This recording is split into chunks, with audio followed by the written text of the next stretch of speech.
দেখছেন ATN news happening পয়েন্টে আপনাদের সাথে আছি আমি উজমা হাসান। দর্শক, হ্যাপেনিং পয়েন্টে আমরা প্রতিবারের মতো সমসাময়িক বিষয়গুলো নিয়ে আলোচনা করে থাকি এবং আজকে আমরা যে বিষয়টি নির্ধারণ করেছি সেটি হচ্ছে সংকটের সম্ভাবনাময় আবাসন খাত। এই বিষয়ে আমাদের স্টুডিওতে উপস্থিত রয়েছেন মাহমুদ আল ফাহাদ, সিইও জুবিয়ন ডেভেলপমেন্ট সলিউশন লিমিটেড।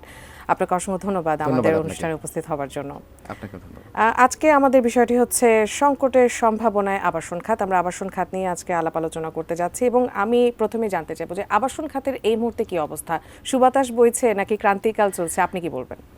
এই মুহূর্তে আবাসন খাত তো একটা অ্যাকচুয়ালি বিলাসী দ্রব্য।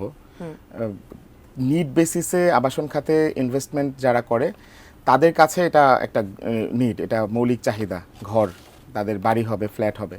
কিন্তু কিছু কিছু ইনভেস্টমেন্ট হয় যেটা একটু প্রাইস বেশি, একটু শৌখিনভাবে মানুষ যেটা তার নিড, ধরেন মিরপুর লাক্সারিয়াস একটা বিষয় আমরা মিরপুর 10-এ তার হয়তোবা বাসা করার দরকার, কিন্তু সে চিন্তা করলো যে আরেকটু ভালো করে একটু ক্যান্টনমেন্টের আশপাশে আরেকটু এক্সক্লুসিভ লোকেশন, একটু গুলশানের কাছে যাওয়া যায় কিনা।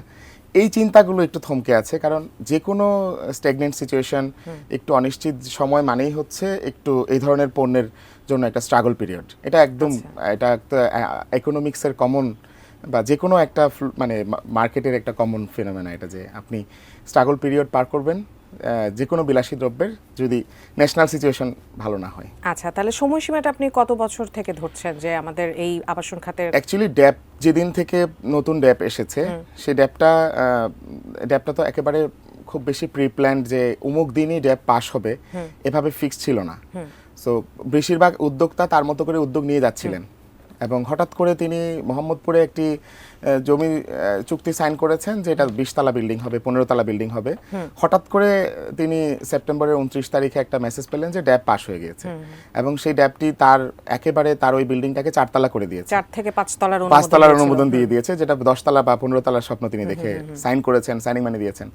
সো ওই বড় ধাক্কাটা সব আবাসন কোম্পানির মালিকরাই ফেস করেছেন আর কি 2023 সালের ড্যাপ পরিবর্তনের পর থেকে। এরপরে তো বিশাল আনস্টেবল সিচুয়েশন, একটা রাজনৈতিক একটা 24-এর গণঅভ্যুত্থান এবং পুরো বিশ্বে ডলার এবং যুদ্ধ, পণ্যের দাম বৃদ্ধি, ডলারের দাম বৃদ্ধি, এইসব কিছু সব মিলিয়ে আর কি সময়টা চলছে। একটা ইনফ্লেশনের অবস্থার মধ্যে কিন্তু আমাদের দেশ এখন পর্যন্ত আছে। আর ইনফ্লেশন মানেই হচ্ছে ক্রয় ক্ষমতায় আঘাত করা। ঠিক আছে, আবাসন ব্যবসার আপনি তার মানে বলতে চাচ্ছেন যে এখন সময়টা খুব ভালো না, আমি ধরেই নিব যে ক্রান্তিকাল যাচ্ছে, তো আসলে ইতিবাচক কিছু দেখছেন কিনা? অবশ্যই আমি মনে করি যে কোনো কিছুর যদি সময় খারাপ হয় তাহলে সেই সময়ের খারাপের মধ্যেও ইতিবাচক জিনিস খুঁজে বের করা দরকার। কারণ আপনি যদি বেশি বেশি নেগেটিভিটি স্প্রেড করেন, আরো খারাপ হবে, মানুষ আরো টেনসড হবে, আরো ইনভেস্টমেন্ট কমাবে, এই খাতের অবস্থা আরো খারাপ হবে। তো সেই ক্ষেত্রে উচিত হচ্ছে আসলে যেটা পজিটিভিটি, যেমন আমাদের এখন আবাসন খাতের একটা হচ্ছে লং রান পজিটিভিটি, আমাদের রুচি চেঞ্জ হচ্ছে, আমরা বিভিন্ন সেগমেন্টে চেঞ্জ আসবে, আবাসন খাতের নিড কখনো থামবে না, এটা বাড়বেই। বাংলাদেশের মতো কনটেক্সটে আমরা আরো 50 বছর আমরা এটাকে কোনো সন্দেহাতীতভাবে এটাকে গ্রোয়িং সেক্টর ধরতে পারি এবং 1 নাম্বার গ্রোয়িং সেক্টর ধরা যায় দেশের ইন্টারনাল জিডিপির ক্ষেত্রে, যেটা সবচেয়ে বেশি ইন্টারনাল ইকোনমিক গ্রোথের ক্ষেত্রে যেটা সবচেয়ে বেশি প্রভাব ফেলছে, অনেক বড় সেক্টর। আমি একেবারে এক্সাক্ট ডাটা দিতে পারছি না, কারণ এই ধরনের এইগুলা হয়নি বেশি একটা। তবে আমি ধারণা করছি 35% অবদান রাখছে জিডিপিতে আবাসন খাত।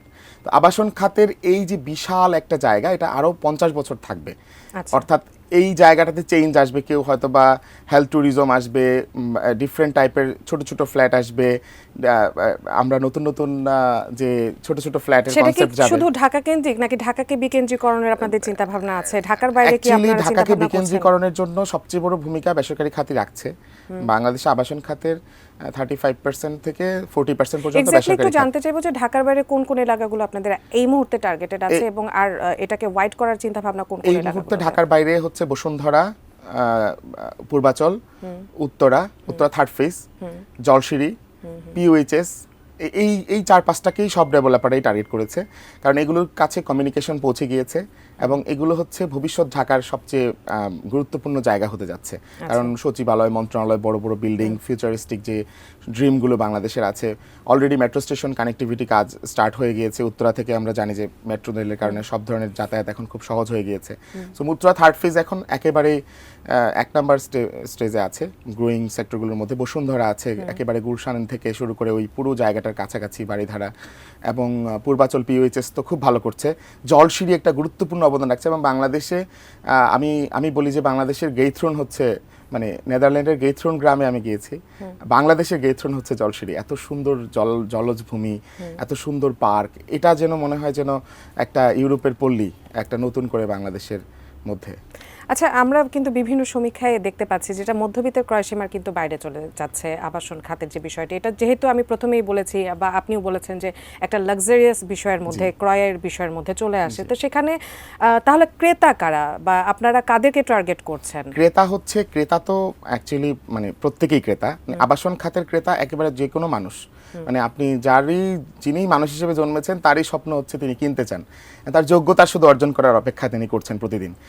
আমি পরামর্শ দিব ক্রেতাদেরকে স্প্রেড হওয়ার জন্য, আর সরকারকে পরামর্শ দিব স্প্রেড কমিউনিকেশন জোরদার করার জন্য। অর্থাৎ আপনি জলসিঁড়ির যে মেট্রো স্টেশনটা করবেন বলেছেন তা আগে করেন।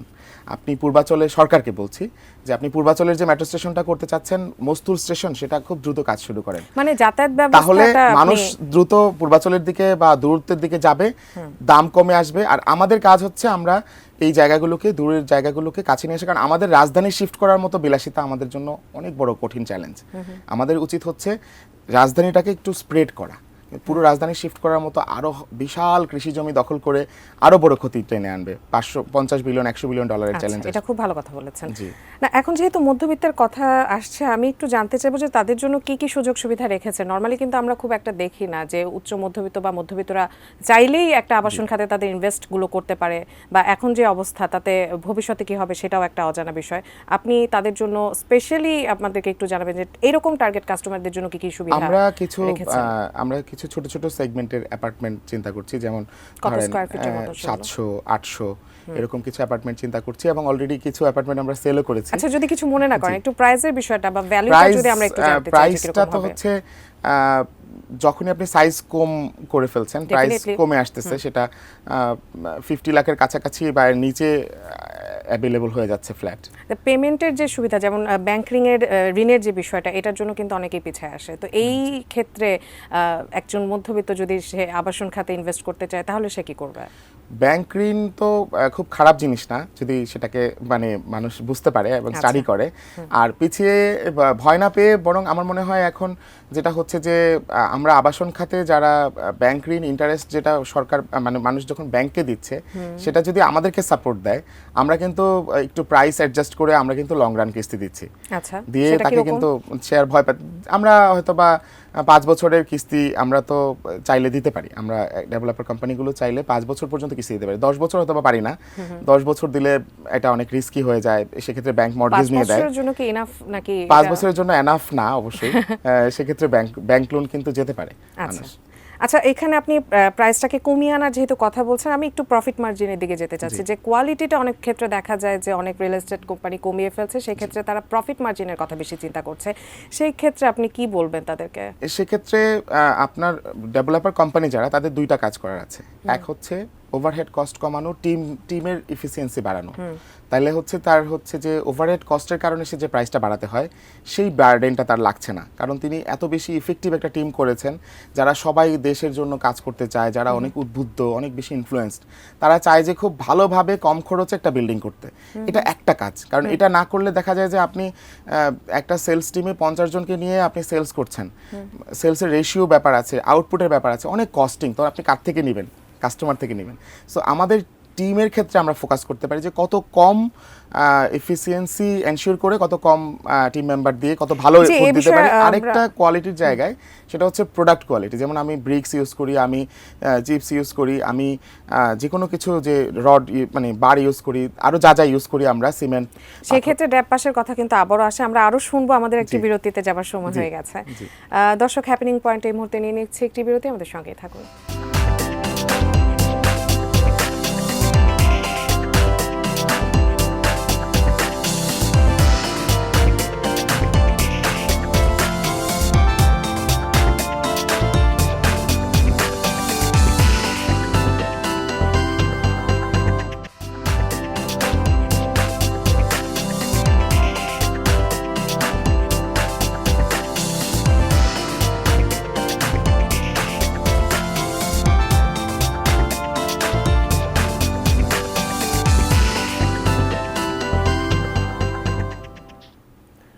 বিরতির পর সবাইকে আবারও স্বাগত হ্যাপেনিং পয়েন্টে। দর্শক, কথা বলছিলাম সংকটের সম্ভাবনা আবাসন খাত। আপনি বলছিলেন যে প্রফিট মার্জিনটাকে কিভাবে বাড়ানো হয়, কোয়ালিটিটাকে কমিয়ে এনে। আমি সেই বিষয়ে আরেকটু জানতে চাইবো। মানে আপনি যদি একটা ব্রিক ওয়াল আপনি করা উচিত হচ্ছে 10 ইঞ্চি, আপনি যদি 5 ইঞ্চি করেন তাহলে তো আপনার খরচ কমে যাচ্ছে, অনেকগুলো ইট কমে যাচ্ছে, প্লাস্টার ওয়ালের সাইজ কমে যাচ্ছে, অনেক কিছুই কমে যাচ্ছে। আপনি যদি একটা বার কেনা উচিত হচ্ছে 100 টাকার, যে বারটা এখন মার্কেটে যে কোয়ালিটির বারটা আছে সেটা আপনি কিন্তু 60 টাকা থেকে শুরু করতে পারছেন, 60 টাকা থেকে শুরু করতে পারছেন, 70 টাকা থেকে শুরু করতে পারছেন। এই বারের কোয়ালিটি দিয়ে কিন্তু একই বিল্ডিং দাঁড়িয়ে থাকবে, বিল্ডিং পড়ে যাবে না। একমাত্র ভূমিকম্প 8 মাত্রা ক্রস করলে বা 7 মাত্রা 7.5 মাত্রা ক্রস করলে আপনি বুঝতে পারবেন এটা পড়েছে কি পড়েনি। কিন্তু তখন আপনি দেখবেন তুরস্কের ভূমিকম্পে আমরা দেখেছি কিছু বিল্ডিং দাঁড়িয়ে আছে, বাকি সব ফ্ল্যাট হয়ে আছে। তো আপনি তখন গিয়ে রেগুলেশন করতে পারবেন বা বুঝতে পারবেন যে কোয়ালিটি কোথায় ফল করেছে। কিন্তু কোয়ালিটি ফল করলেও বিল্ডিং বাইরে থেকে বোঝা যায় না। তাই কোয়ালিটি ফল করে অবশ্যই কোনো না কোনো মানুষ, কোনো না কোনো ব্যক্তি, ডেভেলপার, কেউ না কেউ হয়তো বা অসাধু অবশ্যই কোয়ালিটি ফল করে প্রফিট বাড়ানোর চিন্তা করতে পারে। আচ্ছা, সুযোগ আছে এবং সেক্ষেত্রে শুধু একটা দুইটা সেগমেন্টে 1 কোটি টাকা সেভ করার সুযোগ সেটা আছে। দেখার বিষয়ে কি কোনো নজরদারি বা কোনো সেটা দেখার বিষয় হচ্ছে গ্রাহকের। আচ্ছা, গ্রাহকরা গ্রাহক ব্র্যান্ড কিভাবে হয়ে ensure গেলে ট্রাস্ট করে ফেলে। গ্রাহক কিভাবে ইনশিওর করবে যে আমি যেভাবে চেয়েছি আমার কোয়ালিটি সেভাবে মেইনটেইন হয়নি? গ্রাহকরা বাজার থেকে আলু পটল কেনার সময় যেভাবে একটা একটা করে আলু ওয়েট মেশিনে রাখে, তারপর ওয়েট নিয়ে আসে, এতটা যদি নাও পারে অন্তত সাডেন ভিজিট করতে পারে প্রজেক্টগুলোকে। অলওয়েজ সিসিটিভি অ্যাক্সেস নিতে পারে ডেভেলপমেন্ট প্রতিষ্ঠানের কাছ থেকে। অলওয়েজ তিনি যখনই প্রজেক্টে যাবেন তিনি যে কোনো রকমের ছোটোখাটো বিষয়গুলো ধরার জন্য সাথে একজন সিভিল ইঞ্জিনিয়ার বন্ধুকে নিয়ে যেতে পারেন। তাকে হয়তোবা একটু মিষ্টি খাইয়ে দিলেই হয়তোবা সে অনেক খুশি হয়ে যাবে এবং তার জন্য, আর বন্ধুর ফ্ল্যাট কেনার জন্য কোন বন্ধু আসতে না চায়। আচ্ছা, খুব ভালো বলেছেন এটা। আচ্ছা, সরকার যদি আবাসন খাতে কোনো নীতিগত পরিবর্তন আনতে চায় তাহলে সেই পরিবর্তনগুলো কি হওয়া উচিত বলে আপনি মনে করেন? সরকারের প্রথম নীতিগত পরিবর্তন তো পরের ব্যাপার। প্রথম যে নীতিগুলো আছে সেগুলো যেন আমরা স্ট্রাগল করে মানে মানতে না হয়, আমরা যেন সহজে মানতে পারি। আমরা একটা প্ল্যান পাস করতে গেলে যেন আমরা অনেক বেশি স্পিড মানি বা অন্যান্য যেগুলো ফেস করতে হয়, সময়, মানুষের জীবনে সবচেয়ে মূল্যবান হচ্ছে সময়। আমরা একটা প্ল্যান যদি শতভাগ ঠিকও থাকে, আমরা 6 মাস 3 মাস 4 মাস আমাদের চলে যায়, 3-4 মাস কে দিবে আমাদের? এটার দাম কত? আমি কত কোটি টাকা হলে 3-4 মাস কিনতে পারবো? সো আগে হচ্ছে যেটা আছে সেটাকে অনেক বেশি এই সাইকেলটাকে অনেক বেশি সহজ করা উচিত, যেটা আছে অলরেডি। সেটা কিভাবে আপনার কাছে কি মনে হয়? আমার কাছে পরিকল্পিত মনে হয় আবাসন করতে কি কি উদ্যোগ নিতে হতে পারে বা আপনি কিভাবে আমরা যখনই কোনো বিল্ডিং করতে যাই আমাদেরকে রাজুকে যেতে হয়, আমাদেরকে পরিবেশে যেতে হয়, আমাদেরকে হাইটের জন্য যেতে হয়, বিভিন্ন মন্ত্রণালয়গুলোতে যেতে হয় বিল্ডিং এর সাইজ এবং অন্যান্য বিষয় মিলিয়ে। এই অথরিটিগুলো যদি আমাদেরকে প্রম্পট রেসপন্স করে এবং তারা যদি আমাদেরকে সময়টা কিল না করে, অতিরিক্ত যে পয়সা বিভিন্ন বিষয় থাকে, আমলান্তিক জটিলতা থাকে, এগুলো এড়িয়ে যাওয়ার সুযোগটা সহজ করে দেয়, তাহলেই তো অনেক সময় বেঁচে যায়, অর্থ বেঁচে যায়, আমরা খুব প্রম্পট কাজ করতে পারি। এছাড়া সরকার নীতিমালাগত যেসব চেঞ্জ আনতে পারে সেটা হচ্ছে যে এই যে আবাসন খাতে যে ট্যাক্স ভ্যাট যে সিস্টেমগুলো আছে এগুলোকে মানে কাস্টমার বান্ধব করা। আমি এমন একটা বার্ডেন দিলাম যেই ট্যাক্সটা কাস্টমার দেওয়ার চেয়ে কাস্টমারের উপরে মনে হচ্ছে না ছুরি চালানো, অথচ অনেক কাস্টমারই ফাঁকি দিচ্ছে। অথচ আমি যদি এমন একটা প্রসিডিউর করি যেটা এটাকে আমি কি বলবো, মানে অনেকটা ফ্রি রাইডিং প্রবলেম থেকে কিছুটা সরে আসা, মানে সব মানুষই চিন্তা করবে যে আমি তো 10 টাকার জায়গায় 12 টাকা দিলেই আর কোনো হ্যাসেল ফেস করতে হচ্ছে না, তাহলে সবাই 12 টাকা দিতে চাইবে। কিন্তু আমি চিন্তা করছি যে সরকারের নিয়ম নীতি এমনভাবে আমি করলাম যে আমাকে এখন 25 টাকা দিতে হবে, তো সবাই চিন্তা করে আমি 10 টাকা দিয়ে কোনোভাবে যদি আর 5 টাকা অফিসারকে দিয়ে যদি ম্যানেজ করে ফেলতে পারি এটাই ভালো। তো ওই জায়গাটাতে কি করা যায়, আরো বেশি ফ্লেক্সিবিলিটি করে রেজিস্ট্রেশন কস্ট সবকিছুতেই কাজ করার সুযোগ। সরকার তো বিশাল ব্যাপার। আপনার বইমেলা চলছে এবং বইমেলা কিন্তু আপনার একটি বই এসেছে, বইয়ের নামটি হচ্ছে struggle company to stable company. বইটি নিশ্চয়ই আপনি কোনো একটি বিষয়কে উল্লেখ করে লিখেছেন, সেই বিষয়টি কি আপনার কাছ থেকে জানতে চাইবো। বইটি হচ্ছে পৃথিবীতে যত কোম্পানি আছে তার 4টা স্টেজ আছে, স্ট্রাগল, স্টেবল, সাকসেস, স্কেল। যদি কোনো কোম্পানি শুরু হয় সেটা অটোমেটিক স্ট্রাগল স্টেজে পড়ে যায়। আচ্ছা, এখন এই স্ট্রাগল স্টেজ কতটা লম্বা হবে তা ডিপেন্ড করে উদ্যোক্তার মাইন্ডসেটের উপর, তার বিহেভিয়ারের উপর।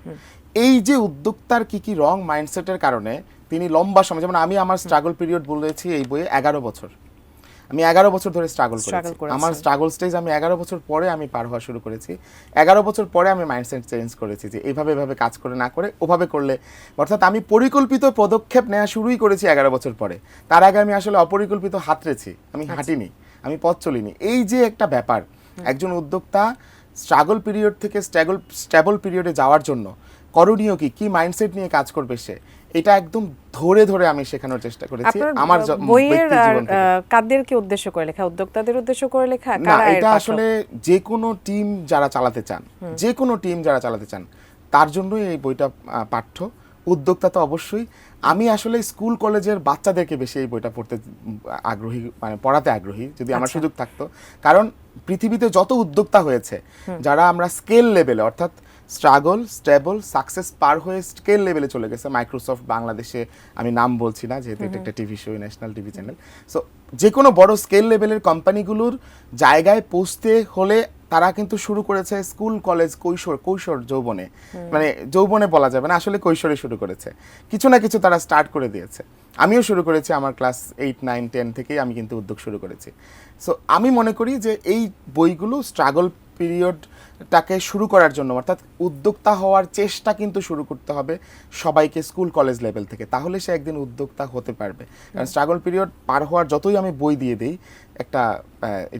একটা তার কিছু করে করে এগিয়ে যাওয়ার একটা ব্যাপার আছে। প্র্যাকটিক্যাল ইস্যুটা এখানে থাকে, এবং করতে থাকা এবং পড়তে থাকা। তবে পড়ে শেখা দেখে শেখার চেয়ে অনেক বেশি ভালো, ঠেকে শেখার চেয়ে দেখে শেখা আরো ভালো। খুব ভালো বলেছেন। আচ্ছা, নতুন উদ্যোক্তাদের কথা আরেকটু জানতে চাইবো, যেহেতু আমরা আবাসন খাত নিয়ে কথা বলছি, তাদেরকে আবাসন খাতে উদ্বুদ্ধ করতে আপনি কি বলবেন, কিছু বলবেন কিনা? আমি শুধু একটাই বলবো যে আপনি আবাসন খাতে আসেন, ওয়েলকাম, কিন্তু একটু পড়াশোনা করেন। আপনি 600 পৃষ্ঠার ড্যাপের 6 পৃষ্ঠাও পড়েননি, প্রতিদিন ড্যাপ নিয়ে সমালোচনা করছেন, এটাও আমার কাছে একটা কষ্টের জায়গা। আপনার সমালোচনা ঘটনমূলক হচ্ছে না। আমি কিন্তু ড্যাপের প্রচণ্ড বিরোধী, সেটা নিয়ে কোনো প্রশ্ন নাই। ড্যাবের সমালোচনা আমার কাছে অনেক আছে, কিন্তু সেই সমালোচনাটা আরও বেশি এমনভাবে করা উচিত যে আমার সামনে বসে উপদেষ্টা বা মন্ত্রী তিনি নড়তে পারছেন না, আমার সমালোচনার জোর এতটা শক্ত থাকা উচিত যে আসলে এই কথার কি উত্তর আছে। এবং এরকম 10টা কথা বারবার রিপিট করলে কিন্তু মানুষ, পুরো বাংলাদেশের মানুষ, অথরিটি সবাই সচেতন হয়ে যাবে যে এর তো উত্তর নেই। আর উদ্যোক্তা, আমি এই বইটি আসলে উদ্যোক্তাদের জন্য, শুধু আবাসন খাতে আসার জন্য লিখিনি। আমি বলেছি যে যে কোনো উদ্যোগের জন্যই আপনাকে একটি স্ট্রাগল এবং স্টেবল পিরিয়ড পার হতে হয়। এই স্ট্রাগল স্টেবল পিরিয়ডে যাওয়ার যে রাস্তাটা, এই রাস্তাটা কিভাবে আপনি পার হবেন, কোন পন্থায় আপনি শুরু থেকে চিন্তা করবেন। নিশ্চয়ই অনেক রকমের চ্যালেঞ্জ তাদের সম্মুখীন হতে হবে, সেই চ্যালেঞ্জগুলোকে মোকাবেলা করতে আপনি কি বলবেন তাদের? আমি একেবারে সরাসরি 10টা কেস স্টাডি দিয়েছি এই বইয়ে, যে চ্যালেঞ্জগুলো আমি অলরেডি ফেস করেছি। ধরেন আমি একটি সমিতি করেছি, আমি একটি উদ্যোগ নিয়েছি, আমি একটা অনলাইন বিজনেস শুরু করেছি, আমি একটা আইটি বিজনেস শুরু করেছি। প্রত্যেকটাতে আমি যে চ্যালেঞ্জগুলো ফেস করেছি নিজে, আমি নিজে সব কাজ করার চেষ্টা করেছি। আমি কস্ট সেভ করে আমি চিন্তা করেছি আমি 500 টাকা সেভ করার জন্য আমি কফি বানিয়েছি ধরেন, কিন্তু দেখা যাচ্ছে যে আমি আপনার সাথে যে মিটিংটা করছি, এই মিটিংটা যদি আরো 5 মিনিট লম্বা হয়, এটার ভ্যালু হচ্ছে 5 লাখ টাকা, কিন্তু আমি চলে গেলাম আপনার মিটিং ছেড়ে একটা কফি বানাতে। তো এরকম একটা আমি এখানে বুঝিয়েছি যে এই কফিটা বানানোর জন্য যদি আরেকজন লোক থাকে, সে আপনাকে কফিটা দিয়ে যাবে, মিটিংটা ক্যারি অন হবে। অর্থাৎ উদ্যোক্তার সবচেয়ে ইম্পর্টেন্ট কাজে ফোকাস করার যে ব্যাপারটা, আর উদ্যোক্তার টিমমেটদেরকে সেই ইম্পর্টেন্ট কাজগুলো বুঝিয়ে লক্ষ্য স্থির করার যে ব্যাপারটা, তখন সবাই সবার কাজগুলো শতভাগ ওয়েতে করে যাবে। আপনি পাহারাদারি করবেন লক্ষ্যটা ঠিক আছে কিনা, টিমমেটগুলো তার জায়গায় শতভাগ স্মার্ট লোকগুলো কাজ একসাথে করতে পারছে কিনা, পরিবেশটা আছে কিনা, এই এনশিওর করার যে মাইন্ডসেটটা, এটা নিয়েই মূলত এই বইটি। যে খুব ভালো বলেছেন। এবং একটি দেশের কিন্তু অর্থনৈতিক প্রেক্ষাপট যদি অনেক বেশি উদ্যোক্তা গড়ে তোলা যায়, তাহলে কিন্তু তখন আসলে পরিবর্তন করা অনেকটাই সহজ হয়। কারণ একজন উদ্যোক্তা কিন্তু আরো কয়েকজনকে তার কর্মসংস্থানটা গড়ে তোলার জন্য ইন্সপায়ার করতে পারবে। আপনি খুব ভালো বলেছেন। আপনাকে অসংখ্য ধন্যবাদ আমাদের আজকে এই অনুষ্ঠানে উপস্থিত হওয়ার জন্য। ধন্যবাদ। আমার স্টল নাম্বার হচ্ছে 594-95 বইমেলা। আশা করি উদ্যোক্তারা যাবেন এবং আপনার বইটি ক্রয় করে তারা অবশ্যই পাঠকরা পড়ে দেখবেন। দর্শক, আজকে আমাদের হ্যাপেনিং পয়েন্ট এ পর্যন্তই। আমরা প্রতিবারই চেষ্টা করি নতুন কোনো বিষয় নিয়ে হ্যাপেনিং পয়েন্টে আপনাদের উপস্থাপন করার জন্য। আজকে এ পর্যন্তই। সাথে থাকুন, দেখতে থাকুন এটিএন নিউজ।